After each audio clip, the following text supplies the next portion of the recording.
আজ জামাই ষষ্ঠী বলে কথা, ইলিশ না হলে কি আর জমে?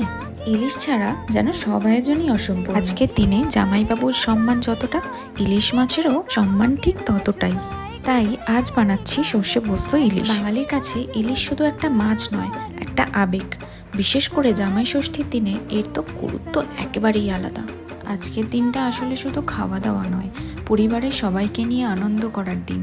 গল্প, আড্ডা, হাসি আর ভালোবাসায় ভরে ওঠে পুরো বাড়ি।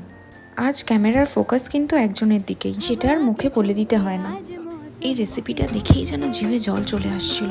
ভাপা ইলিশ হোক কিংবা সাধারণ ঝোল বা সর্ষে পোস্ত ইলিশ, যেভাবেই রান্না করা হোক না কেন, ইলিশের স্বাদ যেন সবসময় অতুলনীয়। তাই ইলিশ মানেই এক আলাদা আনন্দ, এক আলাদা আবেগ।